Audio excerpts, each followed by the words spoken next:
স্বাগত জানাচ্ছি চট্টগ্রামের সাগরিক স্টেডিয়ামের ছাদ থেকে। পিছনে দেখতে পাচ্ছেন আজকে চলছে অস্ট্রেলিয়ার সাথে বাংলাদেশের শেষ টি-20 ম্যাচ, তৃতীয় এবং শেষ টি-20 ম্যাচ, এবং দর্শক উপস্থিতি একেবারেই কম গ্যালারিতে দেখতে পাচ্ছেন। আরেকটা বিষয় হচ্ছে আজকে আসলে অলরেডি সিরিজ কিন্তু হেরে গেছে সিরিজে বাংলাদেশ।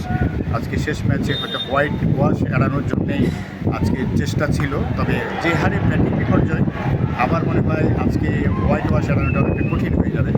তবুও এই বিষয়ে বিস্তারিত বলার জন্য আপনাদের সাথে আমি সম্পৃক্ত করছি জাতীয় পরামর্শকার জামিলুর রহমানের সাথে। আপনাদের সামনে আসছেন জামিলুর রহমান। ধন্যবাদ।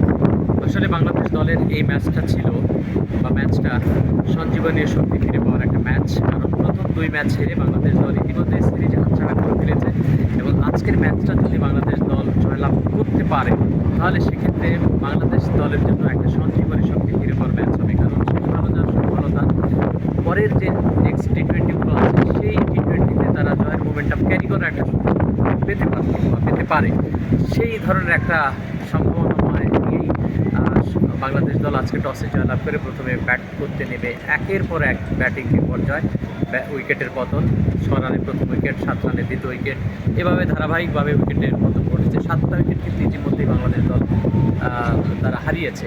এই জায়গা থেকে আসলে ফিরে আসার কোনো সম্ভাবনা দেখছি না, অর্থাৎ আজকের ম্যাচেও কিন্তু অস্ট্রেলিয়া দল হট ফেভারিট হিসেবে ম্যাচে 196 রান চেস করতে নেমে 199 রানে বাংলাদেশ দল ইনিংসটা শেষ করেছিল। সেই জায়গা থেকে ওই মোমেন্টাম তারা আজকে ক্যারি করতে পারেনি। জয় পরাজয় তো দূরের কথা, কিন্তু ম্যাচে যে কম্পিটিশন থাকবে, প্রতিদ্বন্দ্বিতা থাকবে, সেটা কিন্তু বাংলাদেশ দল গড়ে তুলতে পারেনি। আজকে দেখুন, প্রথম ম্যাচে যেমন উচ্চাভিলাষী শট খেলতে গিয়ে তারা ফার্স্ট ইনিংসে 131 রান করেছিল, সেই ম্যাচটাও হেরেছে, এবং দ্বিতীয় ম্যাচটাতে রান চেস করতে গিয়ে হেরেছে। আজকে আবার প্রথমে ব্যাটিং করতে এসে তারা একের পরে উইকেট হারিয়েছে। উইকেটে কিন্তু হতেই পারছে না। একমাত্র ষষ্ঠ উইকেট জুটিতে রিশাদ এবং তাহিদ হৃদয় সর্বোচ্চ রান আজকে করেছে, তাও যত সন্তোষজনক নয়। এই রান নিয়ে আসলে অস্ট্রেলিয়ার মতো দলের বিপক্ষে লড়াই করা যায় না।